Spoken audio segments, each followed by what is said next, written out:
Okay, what we have here is a little belt pouch, and it's pretty cool.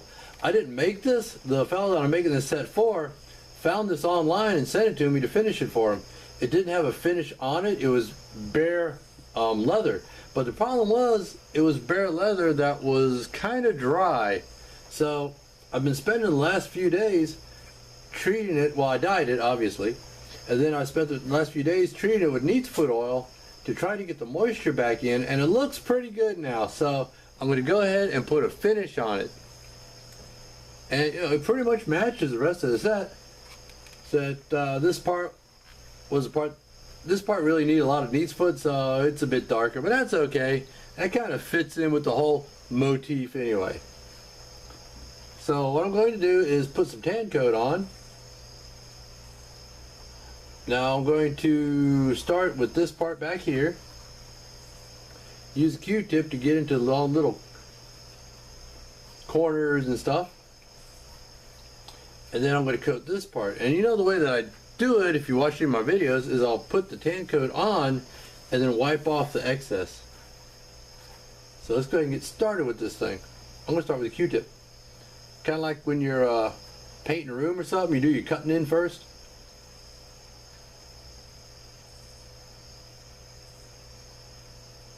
And again, like when I make things, I want to make sure to get the tan coat on the threads, because that helps to protect them. This looks like it was machine stitched, but that's okay. I'm generally not a big fan of. I think it's, yeah, it looks machine stitched, judging just from the size of the thread.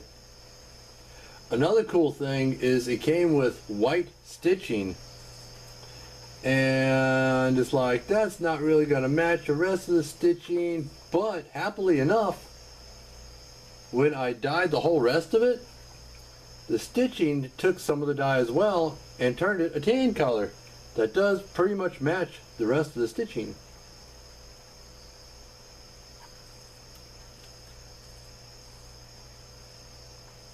Get around here, get around here. Yeah, I might as well just do this part too.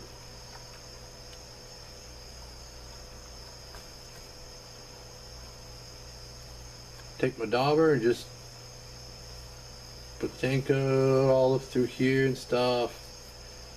And like I said, just take a paper towel, wipe off the excess. And that leaves you with a nice, thin, even coat. Probably get down in there. Of tan coat. And the tan coat protects the finish and it protects the leather, so it doesn't scuff as easy. Oh, it'll still scuff and such, because, well, it's leather. And I don't like to use a finish that seals the leather, because I think the leather, I personally feel that since leather is natural, that it needs to breathe.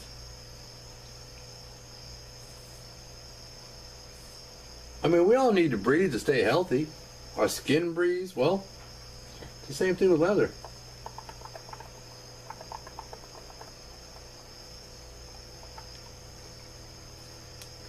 And if you use a top coat that doesn't seal the leather, then you can always come back with some neat's foot oil and treat it later on. That's one of the things I like about tan coat. It doesn't seal the leather. It doesn't make it like completely waterproof or anything, but it does protect the finish, and it allows the leather to breathe.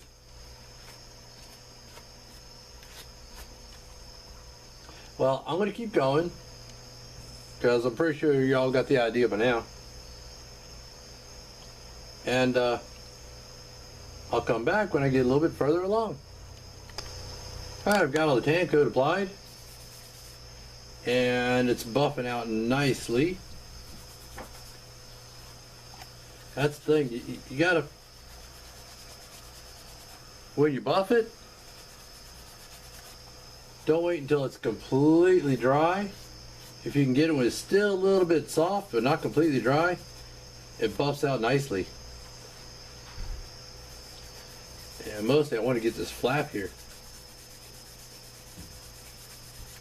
Another thing I did while I was waiting for the tan coat and all to dry on this is I went ahead and I redid this billet. I don't like, let's see if I can get light over here. I don't like the way that looks. So I redid it. I dyed it, and that needs to dry. So I got myself a piece of glass here, and this is going to be set on it. See if I can get that like that. And that's going to be set on it. And those are just going to sit there and dry. The thing about tan coat also is it gets a bit tacky. So if you were to set it on paper, like if you're protecting your work surface with newspaper or something, the tan coat can and probably will stick to the paper. Then when you pick it up, it'll go rip. Oh, son of a gun. Then you got to pick little bits of paper off of it. Real pain in the butt. I got this piece of glass. It's like a cheese cutting board or something. But we saved this from a glass recycling bin. I saw that in. It's like, okay, that looks perfect. I can use that. This will lighten up as it dries.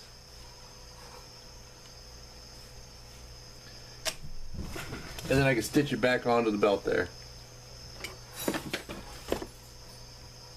Get a finish on that tomorrow. Get it stitched on. Give this a day or two to dry.